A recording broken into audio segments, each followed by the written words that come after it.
case 1, when AC is open, all four capacitors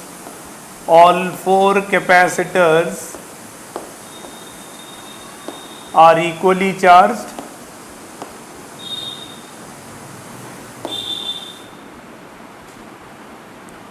With how much you said? 40 microcoulomb. ठीक है? This was the calculation. We already did this one relating to case 1. Now in case 2, my question was, if we close the switch. Now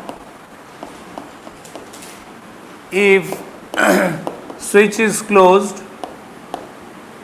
switch S is closed, then what will happen?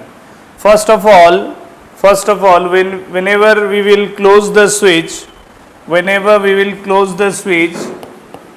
potential difference between AB will become 0, because after closing the switch,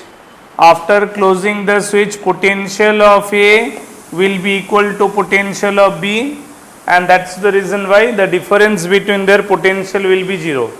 So once A and B will reach to same potential, as I said it earlier, that whenever two such points which are having same potential, so we can fuse them. Instead of keeping them two distinct points, we can fuse and we can make it one single point. So then I can convert the network like this.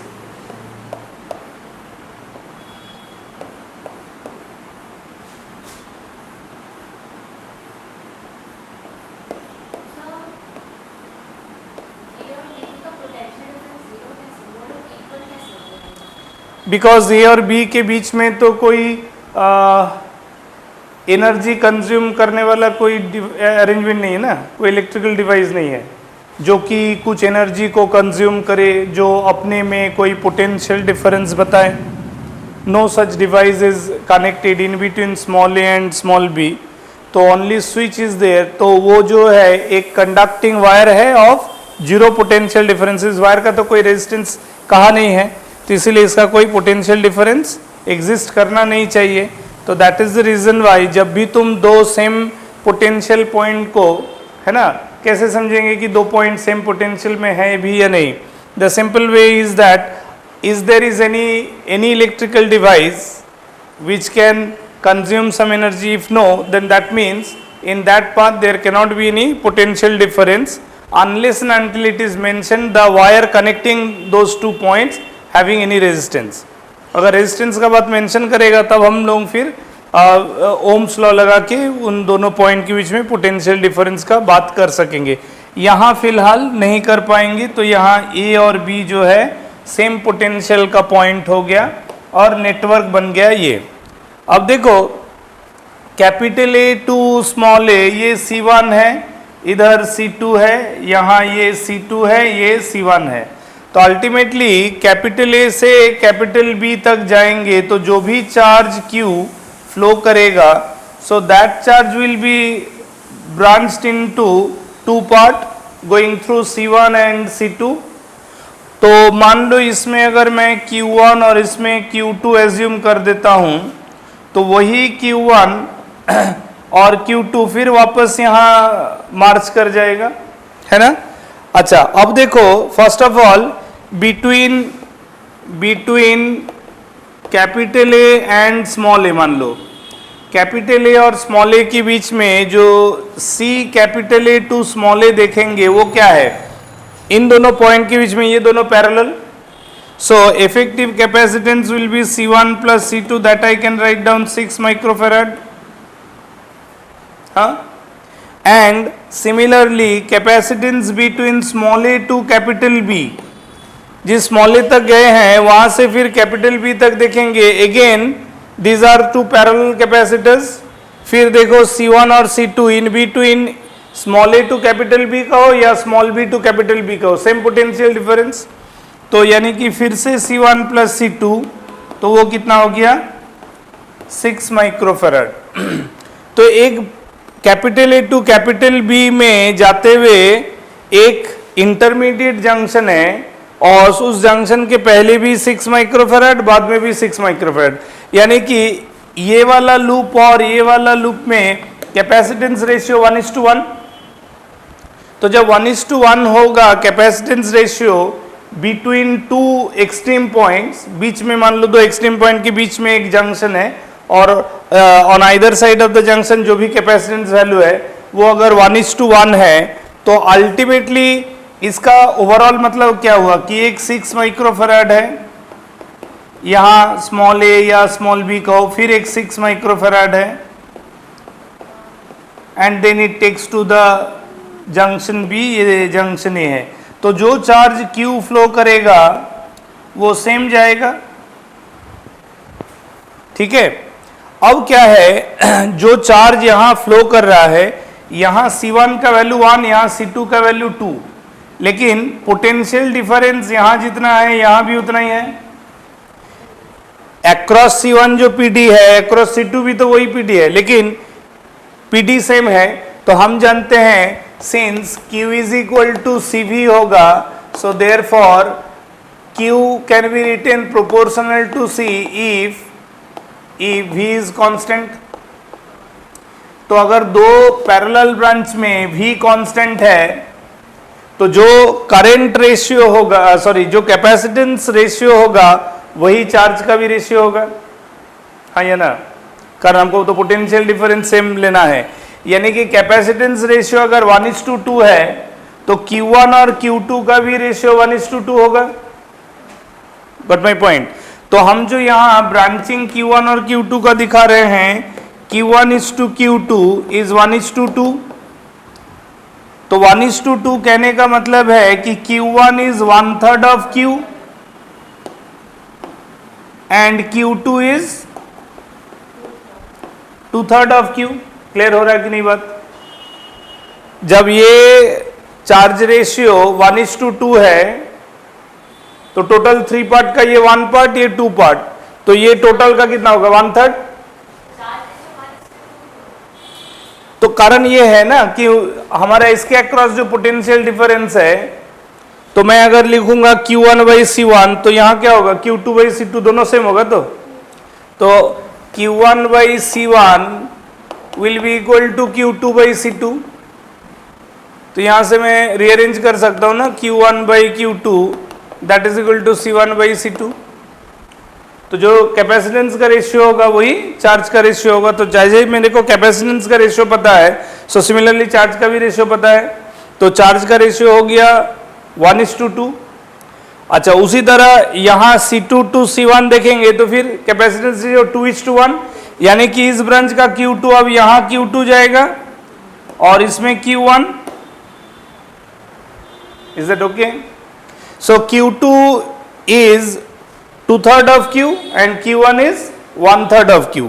अब total charge Q जो जाएगा वो कितना है, in between capital A and B 6 और 6 कितना हो गया सीरीज 3। तो since CAB after closing the switch CAB is 3 microfarad, so therefore total charge कितना हो गया C इंटू V। तो C हो गया हमारा 3 माइक्रोफैराड और नेट अप्लाइड वोल्टेज कितना है 30।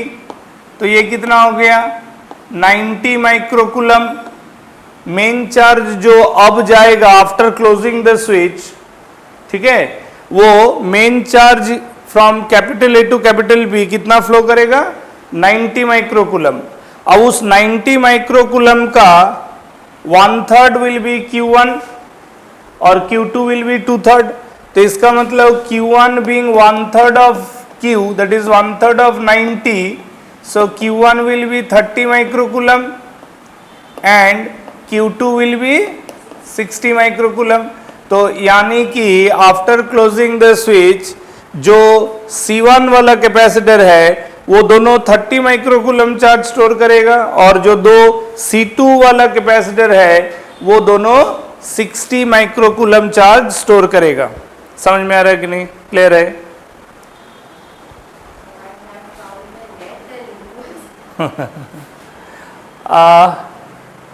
সায়নিয়ান আমরা কি বোর্ড কি কিছু কেটে যাচ্ছে বাবু?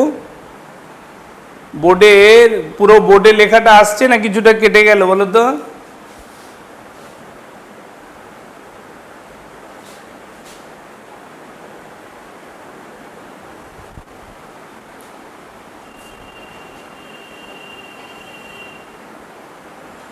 ना it's okay.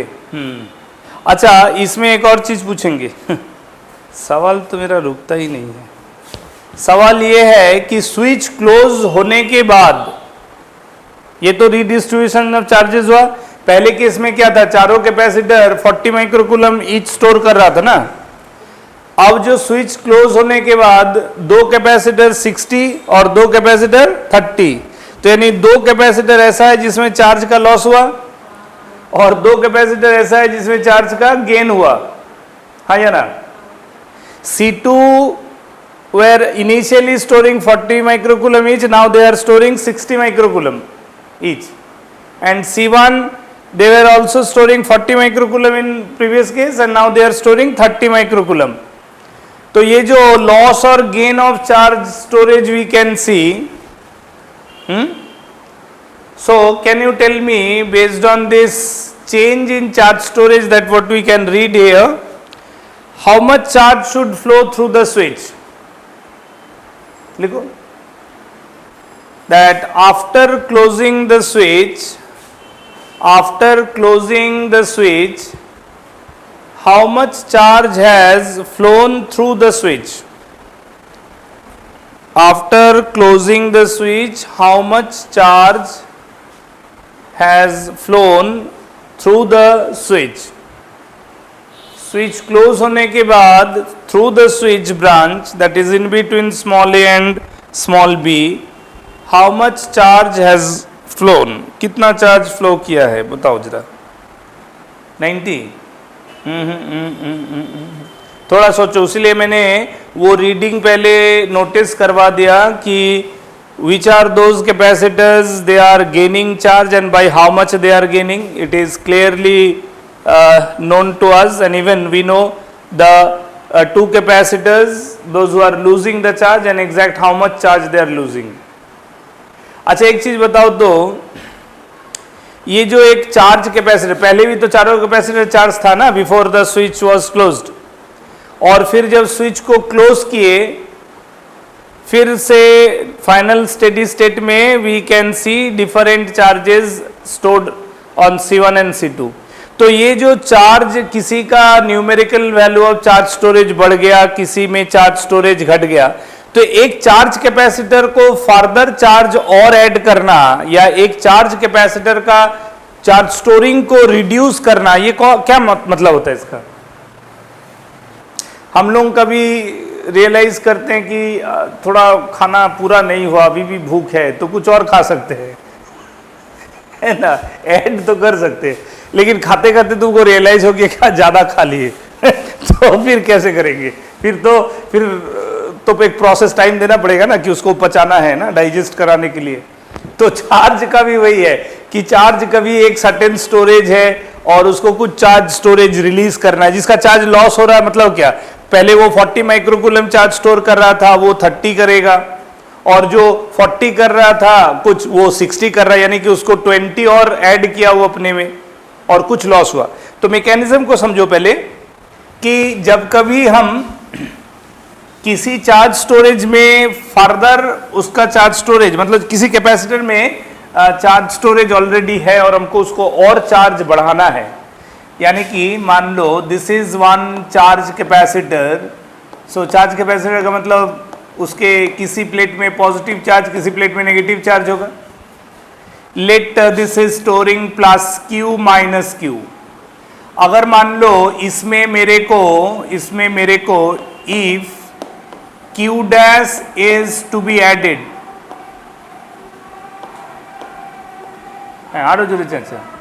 If Q dash is to be added, अगर Q चार्ज है इसमें मेरे को और क्वांटिटेटिव Q कुछ ऐड करना Q डैश, तो तब मैकेनिज्म होगा कि तब you should allow the flow of Q dash through it in this way.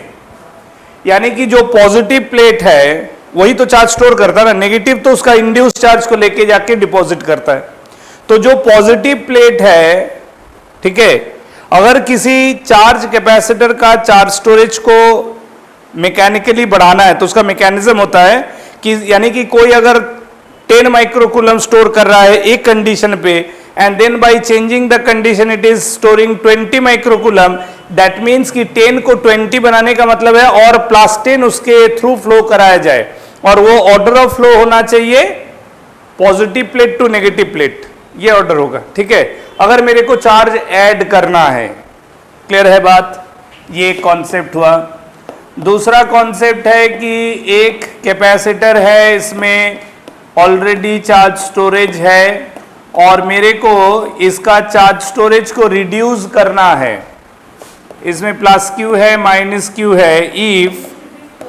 If charge storage to be reduced, charge storage to be reduced,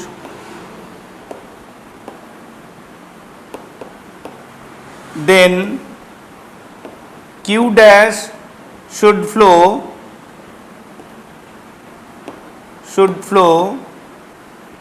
तो क्या समझ में आया हमको? इतना तो दिख रहा है कि the final charge indicating that C2 which was earlier holding 40 now it is storing 60, तो उसमें जो पहले का ऑर्डर था उस हिसाब से ये प्लस चार्ज ये माइनस चार्ज था, तो यानी कि इसके थ्रू 20 माइक्रोकूलम फ्लो करेगा ऐसे, then only its charge storage will increase.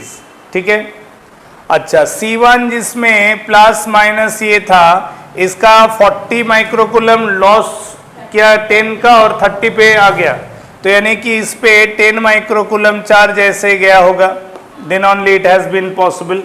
तो दोनों जो स्टेडी स्टेट है before with switch open and then switch got closed, ये दोनों में ऐसे चेंजेस आया। उसी तरह इसमें भी ये प्लस ये माइनस था तो इसका लॉस हुआ, मतलब 10 माइक्रोकूलम ऐसा गया, ये प्लस ये माइनस था यानी कि इसमें 20 माइक्रोकूलम ऐसा गया। क्लियर है? अब देखो एक हम लोग एक लूप रूल पढ़ते हैं, चाहे वो रेजिस्टेंस ऑपरेटेड सर्किट हो या कैपेसिटर ऑपरेटेड सर्किट है। जंक्शन रूल कहता है कि किसी भी steady state circuit, in every steady state circuit the junction rule suggest that the net inflow charge and outflow charge must always be same. जैसे current का जंक्शन रूल होता है, किसी जंक्शन में उस जंक्शन में जितना इनफ्लो करंट होगा that will be equal to outflow current, charge में भी वही है junction rule. The net inflow charge at a junction should be equal to outflow charge। तो उस हिसाब से अगर मैं देखूं तो एट जंक्शन ए से ये दोनों जो चार्ज डायरेक्शन, ये आउटफ्लो है ना, तो कितना है 10 + 20, तो आउटफ्लो चार्ज कितना हुआ ए पे 20, तो डेफिनेटली 10 + 20 30, तो डेफिनेटली इधर इनफ्लो 30 माइक्रोकूलम हुआ होगा, यानी कि स्विच ब्रांच से थ्रू स्विच कितना चार्ज फ्लो किया। So after closing the switch, through the switch 30 microcoulomb charge has phloem which is being justified at the junction rule, applying junction rule at A। you can see it at B also, B में भी check करो तो वही होगा। इधर से inflow charge B में देखोगे तो इनफ्लो 20 प्लस यहाँ से 10, तो इनफ्लो 30 हुआ, तो ऑब्वियसली आउटफ्लो भी 30 होगा। So either you check it at the junction A और at junction B. We can see the net junction rule suggests that net inflow charge is equal to outflow charge, and based on this we can make this argument about 30 microcoulomb charge must be flowing through the switch after closing the switch to bring it at new steady state। तो हर एक argument हम लोग सीखे, हमको हर branch से अगर charge पूछे तो कह सकते हैं, है ना। अगर पूछेगा कि कैपिटल ए स्मॉल ए में कितना चार्ज फ्लो किया आफ्टर क्लोजिंग द स्विच, तो I can say it is 10 microcoulomb. Order क्या है, small A to capital A. अगर मेरे को पूछेगा कि कैपिटल बी और स्मॉल बी में कितना चार्ज फ्लो किया after closing the switch, I can again say it is 10 microcoulomb, है ना। तो ध्यान रखो, जब भी कैपेसिटर सर्किट में एक कंडीशन से दूसरे कंडीशन पे, if condition changes and then you are asked to know about the quantitative value of the charge flowing through any branch, ठीक है, तो तुमको देखना है कि उस ब्रांच में जो अवेलेबल कैपेसिटर है उसका लॉस या गेन क्या है। इन while changing the condition from one condition to second condition, check the charge storage in a capacitor at both steady state, and then based on the change in charge storage you can comment on about the charge flowing from steady state 1 to steady state 2. Simple तरीका।